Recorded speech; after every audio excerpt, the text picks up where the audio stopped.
नमस्कार भक्तांनो. नवनाथ कथासारमधील अध्याय 21 वाचल्याने व ऐकल्याने गोहत्येचे पातक नष्ट होईल, चित्त शुद्ध होईल, मृत्यूनंतर तपोलोकात जाता येईल. तर ऐका, गोरक्षाने अखेर मच्छिंद्राला स्त्री राज्यातून बाहेर काढले. मैनाकिनीची शापातून मुक्तता. मच्छिंद्रनाथांचा गोरक्षनाथांवरील अकृत्रिम स्नेह पाहून मैनावतीला कळून चुकले की गोरक्षनाथ यांना घेऊन गेल्याशिवाय राहणार नाही. असे होऊ नये यासाठी ती प्रयत्न करू लागली. गोरक्षाला ती ममतेने वागवू लागली. स्वतःच्या पुत्राकडे मीननाथाकडे तिने या काळात कमी लक्ष दिले. गोरक्षाच्या सेवेमध्ये मात्र ती अजिबात कमी पडत नव्हती. त्याला हवं नको ते सर्व आपुलकेने पाहत होती. त्याच्या जेवणाकडेही तिचे बारकाईने लक्ष होते.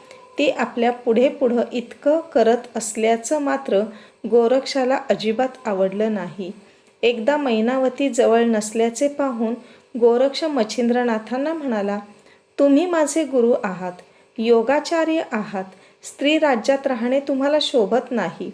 मसनवटीत लक्ष्मीधराची मूर्ती कधी कोण ठेवतं का? 21 स्वर्गातल्या भोगांना तुम्ही भुलला नाहीत. मग या मोहात कसे काय अडकलात? तुम्ही कविनारायण आहात. तुमचे अवतार कार्य काय आहे हे तुम्हाला आठवत नाही का? लोकांना योग्य मार्गावर तुम्ही आणले पाहिजे. जर तुम्ही स्वतःच मोहात गुंतलात तर तुम्ही लोकांना काय उपदेश देणार? भोगासक्ती आता सोडून द्या. रजोगुणात कामना, कामधेनूमधून क्रोध, क्रोधातून मद, मोह, मत्सर आदी विकार होतात. हे माझ्यासारख्या शिष्याने तुम्हाला सांगणे योग्य ठरेल का?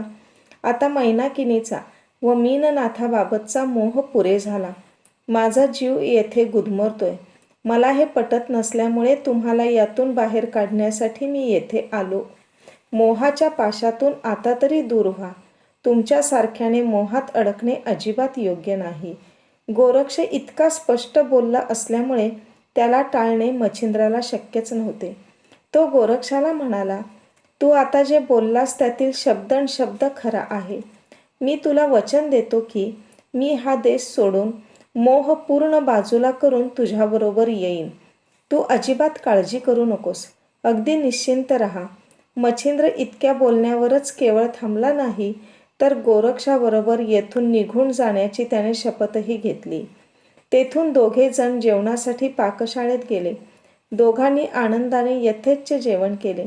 मच्छिंद्राने आपल्याबरोबर येण्याचे मान्य केल्यामुळे गोरक्ष विशेष आनंदात होता. जेवणानंतर रात्री मच्छिंद्र मैनाकिनीच्या महालात गेला. तेव्हा तो तिला म्हणाला, मैनाकिनी, गोरक्ष मला येथून घेऊन जायचे म्हणतोय. माझे मन मात्र तुझ्यात गुंतले. आता काय करावे ते समजत नाही. यावर कसा मार्ग काढायचा कळत नाही. तेव्हा मैनाकिनी त्याला म्हणाली, तुम्ही गेलाच नाहीत तर तो तुम्हाला कसा घेऊन जाईल? त्यावर मच्छिंद्र तिला म्हणाला, त्याने वैराग्याच्या गोष्टी काढल्याने मी त्याच्या बोलण्याने भारावून गेलो आणि त्याला वचन देऊन बसलो. मी आता ते वचन कसे मोडू? तेव्हा मैनाकिनी म्हणाली, तुम्ही असे कसे काय वचन दिले? त्यावर मच्छिंद्र तिला म्हणाला, आता तूच त्याला येथे राहण्याचा आग्रह करून पहा. बघू त्याला ते पटते का? तेव्हा मैनाकिनी म्हणाली, मी खूप प्रयत्न केले, पण तो कशाच्याच मोहात अडकत नाही. पक्का वैरागी आहे. मी उद्या पुन्हा एकदा प्रयत्न करून पाहते. बघूया काय होते ते. दुसऱ्या दिवशी मैनाकिनी गोरक्षाला म्हणाली, गोरक्षा, तू मला मोठ्या मुलासारखा आहेस. तू व हे नाथ मिळून हे राज्य सांभाळावे. आम्ही अबला स्त्रिया आहोत. आमचे रक्षण तुम्हीच करावे. मीननाथ खूपच लहान आहे. तो अद्याप आमचे रक्षण करण्याइतका मोठा झालेला नाही. आम्ही आता वृद्ध झाल्यावर आमचे रक्षण कोण करणार? तुझ्या साहाय्याने अन्न वस्त्र तरी व्यवस्थित मिळू शकेल. तू राज्य त्याचप्रमाणे मीननाथालाही व्यवस्थित सांभाळ. जर तू येथे राहिला नाहीस तर म्हातारपणी आमची अवस्था अतिशय वाईट होईल. तिच्या भुलवणाऱ्या या बोलण्याचाही गोरक्षावर काहीच फरक पडला नाही. त्याचे मन जराही विचलित झाले नाही. उलट त्याने राज्यसत्तेचा खूप तिरस्कार केला.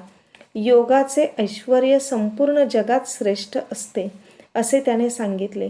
गुरु मच्छिंद्राला घेऊन तीर्थयात्रेला जातो असे त्याने मैनाकिनीला सांगितले.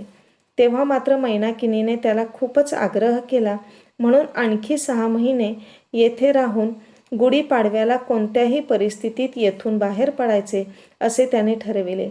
त्यानंतर मात्र 1 दिवसही जादा थांबणार नाही असे त्याने सांगितले. त्यामुळे तिला क्षणिक का होईना आनंद झाला. म्हणून गोरक्षाला अजून मोहात पाडण्यासाठी ती त्याला म्हणाली, गोरक्षा, तू लग्न कर. मला एखादी सून असावी असं खूपदा वाटतं. त्यावर गोरक्ष तिला म्हणाला, गुरुकृपेने मी केव्हाच दोघींचा पत्नी म्हणून स्वीकार केलेला आहे. माझ्या दोन्ही कर्णमुद्रा याच माझ्या दोन्ही पत्नी आहेत. त्याचे हे उत्तर ऐकून मात्र मैनाकिनी गप्प बसली. गोरक्ष तिथे राहू लागला, पण मच्छिंद्रनाथांना घेऊन जायचेच हा त्याचा निश्चय मात्र अगदी ठाम होता. 6 महिन्यात मैनाकिनीने गोरक्षाला भुलविण्याचे वेगवेगळे अनेक प्रयत्न केले. त्याला स्त्री, संपत्ती, अन्न, वस्त्र इत्यादीपैकी कशाचाही मोह झाला नाही.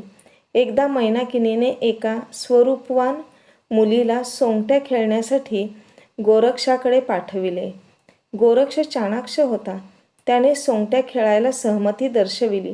त्या तरुणीने मात्र शृंगारिक हावभाव, चेष्टा, नेत्रकटाक्ष, अंगप्रदर्शन, फाजील सलगी यांद्वारे गोरक्षाला मोहात पाडण्याचा प्रयत्न केला. परंतु गोरक्षाने तिच्याकडे साफ दुर्लक्ष केले. मैनाकिनी ही युक्ती फसली म्हणून बिलकुल गप्प राहिली नाही. तिने सर्व राज्य तुझेच आहे असे गोरक्षाला वारंवार सांगूनही त्याच्यावर काही फरक पडला नाही. मीननाथामध्ये गुंतविण्याचाही तिने अयशस्वी प्रयत्न करून पाहिला. 6 महिने बघता बघता झाले, पण गोरक्ष कशालाही भुलला नाही. तो कोणत्याही मोहात अडकला नाही. तो अगदी सर्वांपासून अलिप्तच राहिला. एकदाचा गुढीपाडवा आला. स्त्रियांनी सर्वत्र गुढ्या तोरणे उभारली. हा दिवस सगळ्या स्त्रिया आनंदाने साजरा करत असत.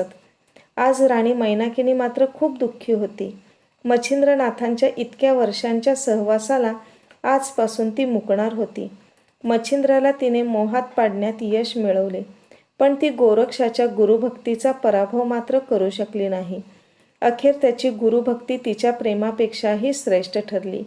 मच्छिंद्र जाणार असल्यामुळे ती एकसारखी रडत होती.